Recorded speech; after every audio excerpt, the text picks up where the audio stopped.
ನನ್ನ ಹೆಸರು ಬಿಂದು. ಇಲ್ಲೇ ಊರಿಂದ ಕಳ್ಳಾಳ ಶಾಲೆ SMRHS ಕಳ್ಳಾಳ ಶಾಲೆಗೆ ಬರ್ತೀನಿ. ನಾನು ಬರಬೇಕಾದ್ರೆ ಏನೋ ಅನ್ಕೊಂಡ್ಬಂದು, ಏನೋ 5 ನಿಮಿಷ ಸ್ಪೀಚ್ ಕೊಡ್ತಾರೆ, ಕೇಳ್ಕೊಂಡು ಹೋಗೋಣ ಅಂತ ಅಂದ್ಕೊಂಡು ಬಂದೆ.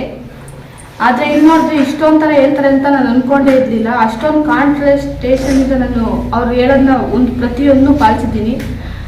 ನವೀನ್ ಕಿಲಾರ್ಲಹಳ್ಳಿ ಹೇಳ್ದಾಗೆ ನಾನು ಅಪ್ಪ ಅಮ್ಮನ್ನ ಬೈತಿದ್ದೆ.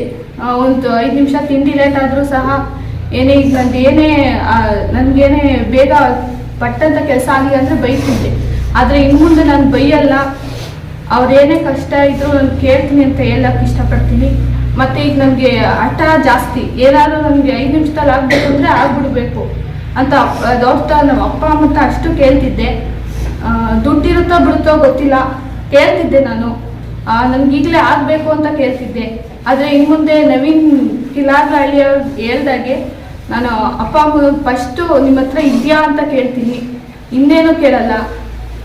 ಅಷ್ಟು ಜನ ಸ್ನೇಹಿತರು ನಾನು ದಾರಿ ತಪ್ಪಿಸೋಕೆ ಬಂದಿದ್ರು, ಆದರೆ ನಾನು ದಾರಿ ತಪ್ಪಿಲ್ಲ ಅಂತ ಹೇಳಕ್ಕೆ ಇಷ್ಟಪಡ್ತೀನಿ. ಇನ್ನು ಮುಂದೇನು ತಪ್ಪಲ್ಲ. ಅವ್ರು ಹೇಳ್ದಾಗೆ ನಾನೇನು ನನ್ನ ಗುರಿ ಇಟ್ಕೊಂಡಿದ್ದೀನೋ ಆ ಗುರಿನ ಸಾಧಿಸ್ತೀನಿ. ನಾನು ಬಿಡಲ್ಲ, ಹಠನ ಬಿಡಲ್ಲ. ಅವ್ರು ಹೇಳ್ದಾಗೆ ನಾನು ಗುರಿನ ಸಾಧಿಸ್ತೀನಿ. IAS ಮಾಡಬೇಕು ಅಂದ್ಕೊಂಡಿದ್ದೀನಿ, ಮಾಡ್ತೀನಿ. ನಮ್ಮ ಅಪ್ಪ ಅಮ್ಮಂಗೆ ಈ ಶಾಲೆಗೆ ನಾನು 1ನೇ ಕ್ಲಾಸಿಂದ ಇಲ್ಲಿವರೆಗೂ ಓದಿರೋ ಶಾಲೆಗೆ ಒಳ್ಳೆ ಹೆಸರು ತರಬೇಕು ಅಂದ್ಕೊಂಡಿದ್ದೀನಿ, ತರ್ತೀನಿ ಅಂತ ಹೇಳಕ್ಕೆ